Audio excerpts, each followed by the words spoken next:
What's going on, guys, and welcome back to another episode in my Football Manager save. This is episode number 22. And today returning with our first game of Season 4 as we face Crystal Palace away at Selhurst Park in the Premier League. Before you get to know, you're going to see what happened in pre-season, a Europa Conference League playoff, and of course the much-loved transfer special as well. Let's get to that first.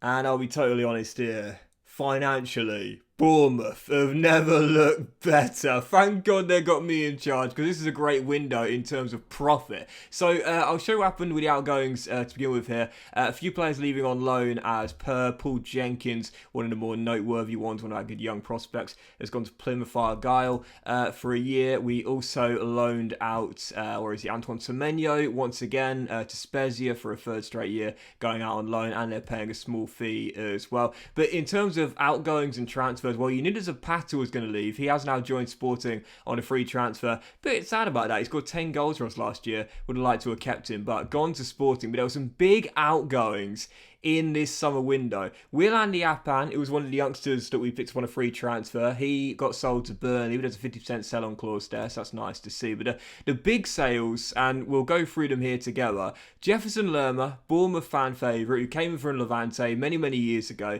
He said he wanted to leave last year for a new challenge. I couldn't get a decent fee for him, but in the end, he's gone to Mexico. What is it about Mexican teams in the save? We're selling so many players there, but he's gone to Pumas in Mexico for 9 mil, and it could raise to 11 and a quarter as well. You'd also see that James Hill, one of Bournemouth's young prospects from Bristol City, we sold him to Sturm Graz. That's a very interesting Champions League 90s, early noughties throwback team there. But yeah, he's gone to Sturm Graz there. We got a little bit of money for him there, and it could rise to £4.7 million. But you see the big deals here, and you'll see them together. Marcos Senesi, the Argentine, we sold him to Real Sociedad. His market valuation jumped up after we agreed the sale, but it was our contract come the end of the season. It'd gone down to like 4th/5th choice centre half, so I was okay letting him go because I had someone else coming in anyway to do his position. So he's gone for 21 mil. That could rise to 23.5 mil with a big sale. You see it right there. One of Bournemouth's brightest young prospects gone to Bramall Lane. He helped them get promoted last year on loan at Sheffield United. We sold him for £30 million to the Blades permanently. I know what you're thinking, Doxy boy, market valuation's well higher than 30 million, but I've said this before, when you sell a player, normally the market valuation jumps up and it inflates a little bit. Realistically, I don't think he's worth that. Not at this point in his career. Maybe in the future, but certainly not right now. So a flat fee of 30 million. In the end, last year, 4 goals in the Championship, helped the Blades get up to the Premier League. But he hadn't really developed that much since the start of the save, and he just wasn't getting the game time here. In the end, I decided to cash in permanently. Whether we regret it or not, I guess we'll wait and see. But Ouattara gone, and that's a new club record sale after Tyrone Mings' departure to Aston Villa. In terms of new signings, though, I'll be honest here, we're going to get through this pretty quickly, but let's just jump straight into it. So we'll start off with the youngest of the 4 players, and it is a Serbian new-gen/regen coming in. His name is Bojan Simic. Obviously, we already have a fullback from Serbia that we signed last year, but this guy looks pretty decent. We were scouting him last year, and in the end, he had a release clause of 1.7 mil after he signed a new contract with his club. And I thought, why not take a punt? 1.7 mil is not a lot in modern-day football. He's already scored a couple of goals at pro level, got quite a few caps at youth level with Serbia as well, and he's got some decent flair, this guy. 17 flair, 16 off the ball, 16 technique, 14 long shots as well. Technically, really good. And at just 18 years old as well, I don't see him as an attacking midfielder. To me, he's an advanced forward of already 15 finishing, 15 first touch, and 16 off the ball as well. Even so, good young player to keep our eyes on. Next up, and it is a welcome back to Bournemouth for an academy graduate, and of course I'll be discussing homegrown players in just a moment's time and why I love them so much and why they're so important. But Danny Ings has returned to the Cherries after all these years. Yes, he came out of the Bournemouth Academy as a youngster, had one good year in League One, and then was sold on to Burnley. I think, now I might be wrong, but I think that was when Eddie Howe joined Burnley. I think, but I might be wrong about that. But in the end, after a few good years with the Clarets, helping him get promoted, he ended up signing for Liverpool back in that era when they had the likes of Ricky Lambert and so on. Went to Liverpool, in the end was sold to Southampton for 18 million. What a sale that was for Liverpool, by the way, 18 million pounds. Had a few really good years with the Saints, then moved on to Aston Villa for a big fee, and then of course was sold to West Ham last season, or I should say this season, in real life. But in the game, he just barely played for West Ham. He was just an impact sub there, and that's why he really didn't score any goals at all. Only got the 2 goals in the end. And whilst he is on the downslope right now, West Ham decided to give him a new contract midway through last season for what reason I don't really know based on these stats. But in the end, in the summer, they put him on the transfer list, 2.5 million. I said, you know what? 32 million, how is he 32 years old? 33 years old now, turned 33 years old. I mean, he's a homegrown player. He can get goals when given the game time. He's got a few caps at senior level as well. Why not bring him back? So, yeah, Danny Ings is in. He's nowhere near as quick as he used to be. Danny Ings used to be really quick off the mark. Not so much these days, but mentally, really, really solid. And, you know, since the save began, we've always had like an experienced backup striker for Tyrone Mings that's got really good mental attributes. First Zlatan, then Zapata, and now it's Danny Ings as well. 18 determination, 16 turn weight, 15 work rate, and technically 15 finishing, 16 technique, and 13 first touch. We play with pressing forwards up top. Danny Ings can press and do a really good job with that with a good work rate and a good teamwork as well. So yeah, Danny Ings is back at Bournemouth after coming through the academy as a youngster. Pretty pleased with that. And I'll be honest, man, there's only 2 more signings to go. But we'll start off with a really, really good bargain. Yep, in the summer when everyone gets released, I give out like 50 trials to experienced players in European football and ask them to come and showcase their skills in 4 weeks in pre-season. This was one of the 2 that I really wanted. I missed out on someone who I'll show you in a moment, but Danilo Pereira is signed on a freebie here after being released by Paris Saint-Germain. Now, of course, Danilo Pereira had several decent years at Porto before moving on to the French Giants, and the reason I really like Pereira is because even with PSG and the star quality they've got, he was still getting quite a bit of game time throughout the course of this save here and putting really consistent numbers up as well in terms of his average rating too. So Pereira comes in, he's a winner, he's won Ligue 1 several times, the French Cup, he's won the Portuguese League, the Portuguese Cup, and of course, don't forget in 2016, Portugal won the European Championships as well, which he was a part of that squad. So yeah, Danilo Pereira coming in, just a really solid, mentally strong midfielder. I'm actually going to be playing this year at centre-half. I'm retraining him to centre-half. That is a secondary position, and that's where I see Danilo Pereira's final years in pro football being, because physically, he's 6'2", he's got 15 jumping and 14 strength, so good enough, no doubt about that. Mentally, solid, all across the board, very balanced, very nice and neat with 15 positioning as well, and technically as well, 15 heading, 14 marking, 15 tackling. As a ball player centre-half with 13 passing and 12 vision, that's not bad at all. 65 grand a week, 2-year deal, Danilo Pereira in. Yeah, just a nice little dressing room leader with winner's experience. What more could you ask for? So you can already tell the theme of this window was making profit and getting good value for money deals, and that's why the final signing was no exception. Yep, welcome to the Vitality Stadium. A good young wonder kid, to be fair, Luca Romero in from Lazio for £8 million.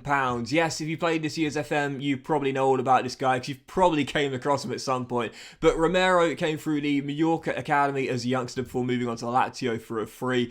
Lazio barely played him, and funnily enough, I was so close to signing him on loan back in season 1. Didn't do so in the end, but he stayed at Lazio in Rome, barely played for them. Did get a senior goal there, but otherwise didn't really play. So in the summer, I put in a bid, £8 million, flat fee, no clauses, no instalments. Lazio said yes, and he is in. Now, admittedly, the contract is steep. For a 20-year-old, unproven, 60 grand a week is a lot to pay, but because I know this guy's got super potential, again, if you've played this year's FM, you've probably came up against him at some point.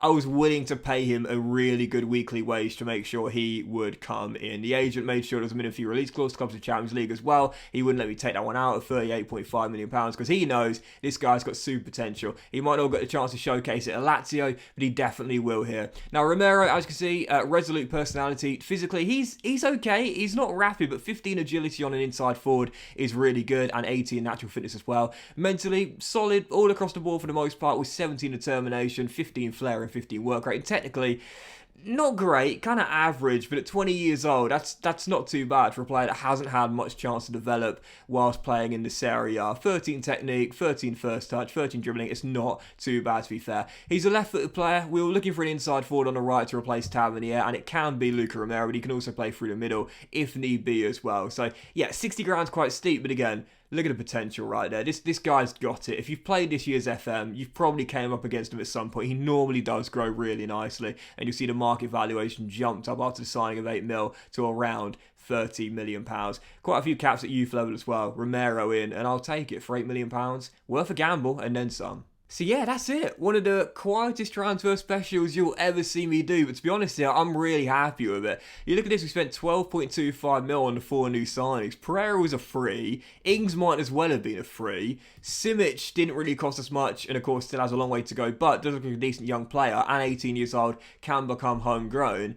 And Luca Romero, our most expensive signing, £8 million for one of the FM Wonder Kids this year. I mean, it's pretty decent. It's pretty decent here, and 65 mil raised for our sales this year as well. So I'm really happy with that. And because of that as well, you'll see the financial situation. That was the key to me, making sure our financial situation stayed really, really good. We know that we're building a new stadium. It's going to cost a lot of money. We haven't sourced any external funding, and we haven't got any more bank loans. But we're still paying this loan for the next 8 years. The one thing I want to make sure we do is stay as healthy as we possibly can. And right now, we've never looked healthier. Yes, there's a massive transfer budget. Yes, I might still spend quite a bit of money before the window slams shut in 2 weeks. But for the most part, I love this. We haven't just got ourselves into Europe, blown up the wage bill, bought in a load of players on really high contracts, 200 grand a week, for example. Speaking of which, I had the chance to sign a free agent for about 150 grand a week. His name was Christian Eriksen. I said, we all love you, Christian Eriksen, but you're not getting that here, mate. I'm happy with this. We're managing the financial situation really well. And because of that, the improvements we've made this year haven't been, in terms of transfers, they've been this. Once again, we're improving things behind the scenes. We're building that new stadium, the Eddie Howe Stadium. We're once again improving the training facilities. They're going to jump up to the max, which is state of the art. We're improving the youth facilities as well. So really, the big improvements are not what's happening on the pitch, but off the pitch. So if you look at our squad right now, very briefly, I'll show you the homegrown status. Alex Scott has now been trained at the club. Oh, you love to see it. One of the reasons I had to make sure I sign him as soon as possible. When you sign a player that's 18 years or younger, if he stays at your club for 3 consecutive years, he will become homegrown and trained. So Scott is now homegrown and trained. Mark Travers is, of course, homegrown and trained, as is Danny Ings, who we just brought back as well. And the reason why that's crucial for those curious is because if you are playing in a European competition, I know I've said this before, but if you're playing in a, how do I do this? You're playing in a European competition, then what you need is a minimum of 4 players trained by your club for 3 consecutive years between the 15th and 21st birthday. So that's why if you sign a player that's 19 or older, he won't be able to become homegrown and trained. Between the years of 15 and 18, they can be. Hence why we brought in Alex Scott at 18 years old. So Ings is homegrown and trained, Travers is homegrown and trained, and as is Alex Scott as well. So you need 4 if you're playing in Europe. We've only really got the 3 first team players, because obviously we sold Jaden Anthony to Leeds last year, but that's the key for homegrown standings, and that's why I decided to bring Danny Ings back. He wasn't a major target of mine, but a backup striker and a homegrown player as well. Bournemouth haven't got a great reputation of bringing through players through the academy, so that was vital to me that Ings came back. But yeah, look at the squad now, and I've got to say, it's barely changed. Like, yes, we've lost Senesi, yes, we've lost Lerma, Uatara was out on loan last year, but the squad's basically the same. The key to me was making sure the key and the star players stayed. Traore's still here, Batarina's still here, Scott is still here, Solanke's still here. Georgie was very close to going. Thankfully, Al Hilal, who he wanted to join, pulled out in negotiations. But even so, the key players are still here.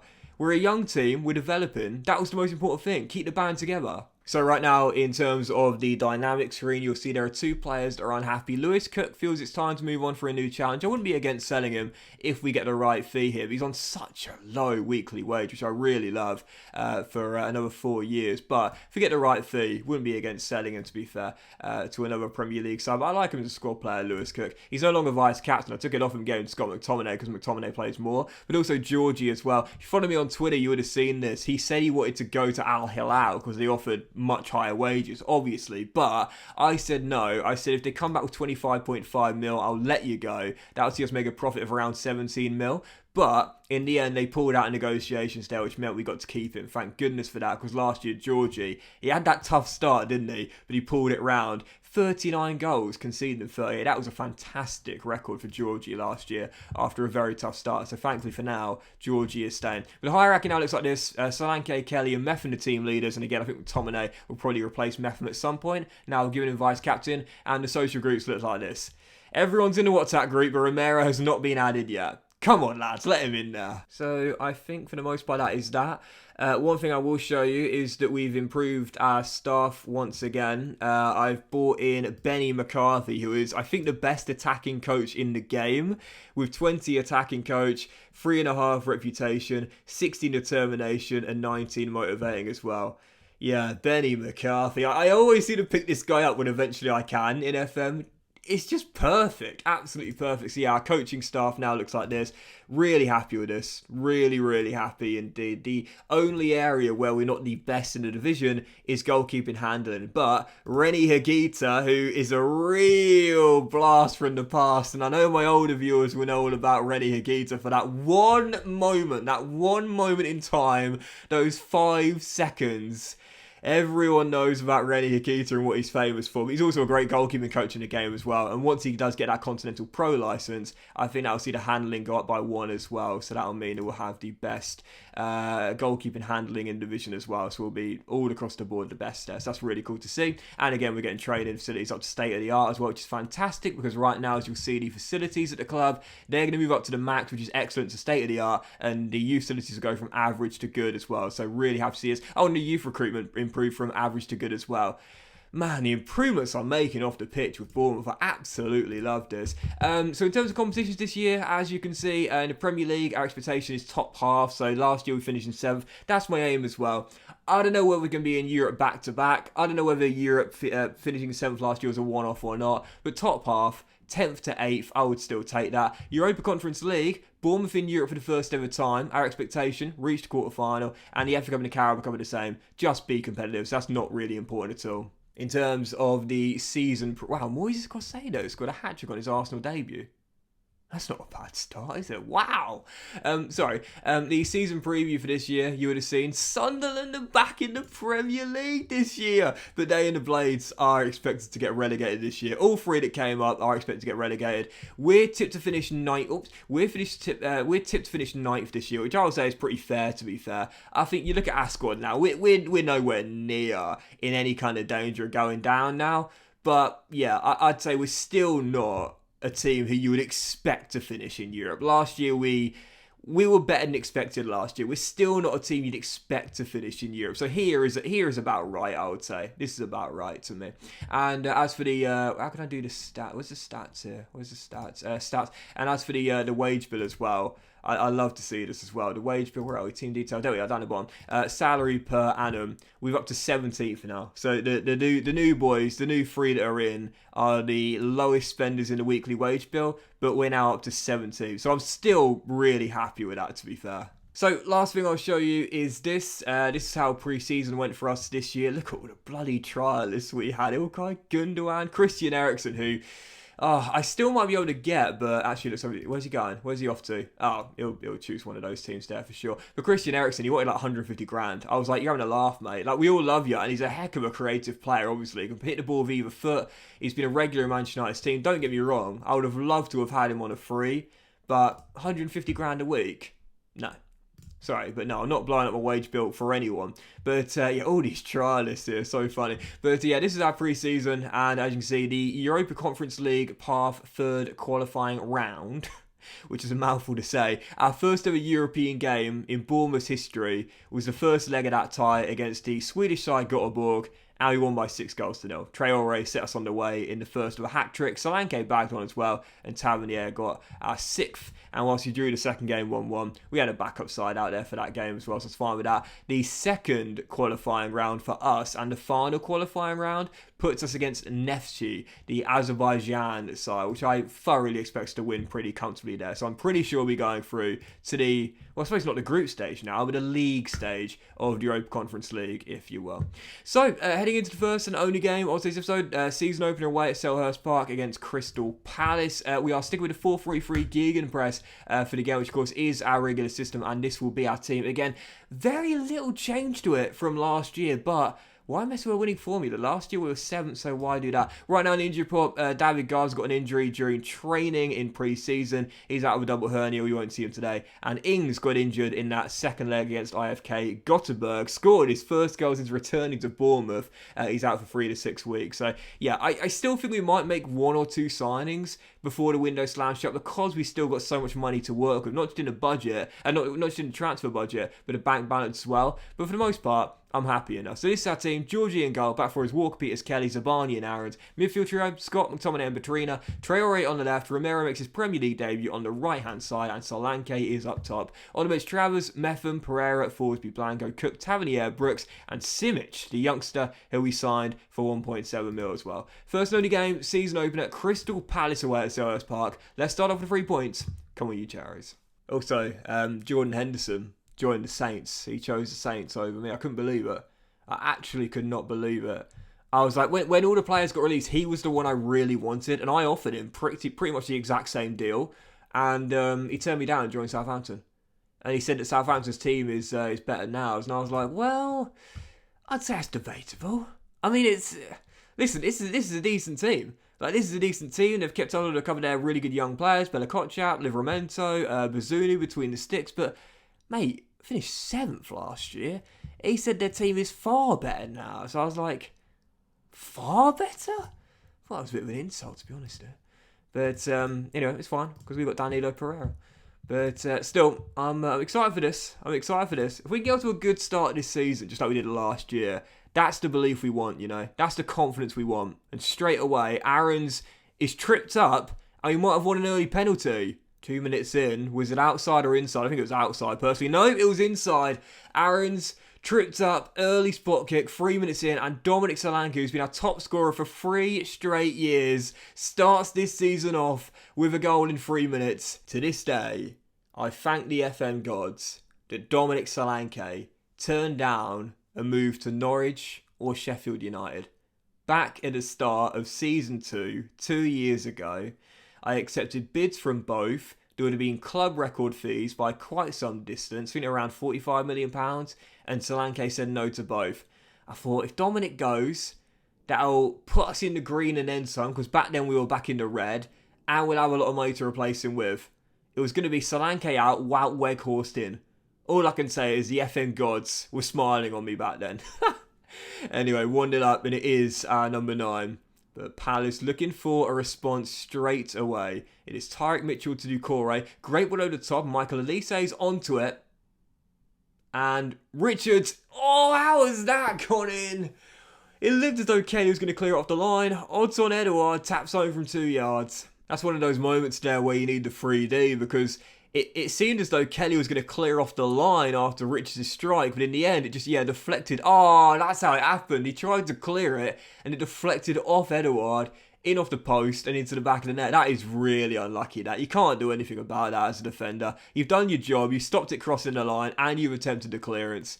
Just one of those things. Edouard was so close to him, but chance for Rodson to definitely claim this one. Shot blocked by Zabani, and put behind for a corner. Good action-packed start to this. Do you think there's going to be at least 1 or maybe 2 goals in this game? Possibly for the break as well. It must have been a great first half. Kelly wins that ball in the air, and Alex Scott drives forward. Now our number 8 slides through Romero for a debut goal.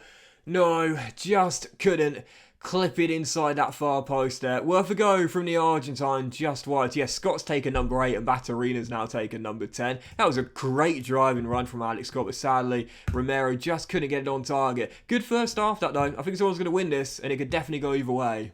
Throw, Palace. 4 minutes after the restart. Tyrick down the left finds a Breccize. Offloads to Doucouré, and now the left back takes over. And that's a cracking ball through to Herrera. And Elise, Elise almost squirmed it home. Georgie tips it onto the post. How is this still 1-1, man? Chances today, there's been so many of them. Corner, Palace, Eze whips it in. Oh, and there is that second goal for Palace. Check Doucouré heads home. Palace in front, 2-1. Oh, man. man. Come on, boys. Come on. Don't want to lose the opening day. Great ball by Solanke out wide to Traore. And the Ivorian crosses. Oh, he's so good. I love this guy. I love this guy. I said just keeping the core together was the most important thing. He's our best player, I think. I really do believe that. I know Solanke's been our top scorer for 3 straight years, but Martin Batterina is only, I think, 22.